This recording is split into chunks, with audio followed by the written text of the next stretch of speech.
आपला Marathi big boss.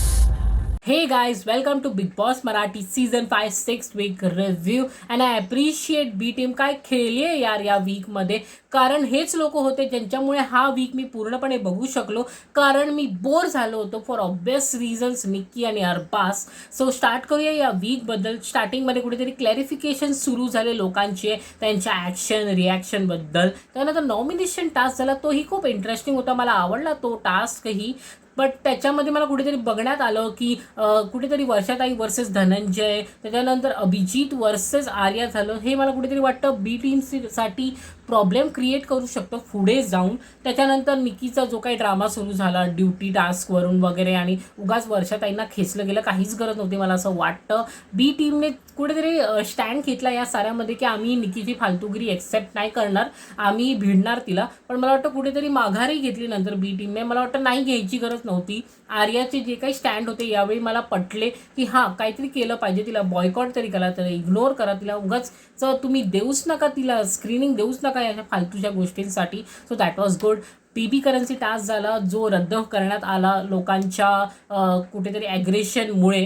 त्याच्यानंतर कॅप्टन्सीच्या उमेदवारीसाठी टास्क झाला जो मला खूप आवडला, आणि त्याच्यामध्ये मी ॲप्रिशिएट करेन बी टीमला, कारण काय स्मार्टली पेशंटली खेळली आहे बी टीम. अरबाजने कुठेतरी ट्राय केलं बाजी पलटवण्याची, मॅनिप्युलेशन सगळा तो प्रयत्न करत होता, पण बी टीमवाल्यांनी भीक दिली नाही अरबाजला आणि बी टीम जिंकली. त्यानंतर कॅप्टन्सीसाठी टास्क झाला, तोही मला खूप आवडला, कारण अरबाजने तिथेही प्रयत्न केले की काहीतरी तो करू शकेल, काहीतरी बाजी पलटवू शकेल, पण नाही करू शकला काहीच. बी टीम तिकडेही खूप स्मार्टली खेळली, खूप मज्जा आली मला त्या साऱ्यामध्ये. त्याच्यानंतर अरबाजचं मी काहीच बोलू की या वीकमध्ये काय म्हणजे जान्हवी जे काय तिने उद्गार काढले होते अरबाजसाठी, मला वाटतं ते तंतोतंत त्यासाठी बसतात, कारण त्याने कुठेच काही कसलाच विचार नाही केला या वीकमध्ये. आणि आय फील की तोच या घरात सगळ्यात विकेस्ट प्लेअर आहे, कारण त्याला एवढं सवय झाली आणि एवढी गरज आहे निकीची आणि निकीच्या सपोर्टची की मी काय बोलू, काय सांगू त्याच्याबद्दल.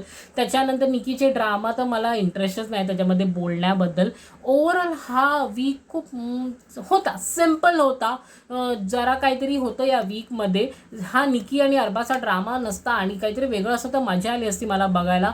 जरा कुठेतरी बरं वाटलं की बी टीम वाले स्टँड घेत होते या पूर्ण इन्सिडेंटमध्ये. सूरज कॅप्टन झालेला आहे या वीकमध्ये आणि ते मला खूप आवडलं की कारण स्टार्टिंगपासून सूरजने प्रयत्न केले होते, त्याच्या टीमशी तो लॉयल आहे, त्याने नेहमी सपोर्ट केला आहे त्याच्या टीमच्या लोकांना त्यांना कॅप्टन बनण्यासाठी. सो यावेळी सूरजला बनवण्यात आलं, ते मला आवडलं आहे. डी पी दादा कुठेतरी यावेळी मला असे भरकटलेच दिसले या वीकमध्ये, कारण त्यांना कुठेतरी कॅप्टन्सी पाहिजे होती, इम्युनिटी पाहिजे होती, पण बी टीमवाले त्यांना देत नव्हते किंवा काय जे काय कॅल्क्युलेशन्स होते तर ते तसे दिसले. अभिजित वगैरे मला खूप छानपैकी दिसला या वीकमध्ये. त्याने निकीशी ही फाईट केलं, तिच्या अगेन्स्टही उभा झाला, स्टँड घेतलं स्वतःसाठीही त्याने. So that was interesting. प्रत्येक जण खूप छानपैकी खेळत आहे. जान्हवी आणि मी म्हणू शकतो घनश्याममध्ये जोरदार भांडण झालेलं आहे. कुठेतरी जे काय कॅप्टन्सीवाले जे टास्क होते 2 त्याच्यामध्ये ही जान्हवी कुठेतरी थोडीफार हर्ट झालेली आहे. जरा फार वैभव ही कुठेतरी आता बुचकळ्यात पडलाय की आता काय करावं, आपण या टीममध्ये नाही आहोत पण या टीमचंही आपल्याला कळत नाही, असं कुठेतरी दिसण्यात आलं त्यांचं. अँड ओव्हरऑल हा वीक खूप इंटरेस्टिंग होता. So that was about this week. आपला मराठी बिग बॉस.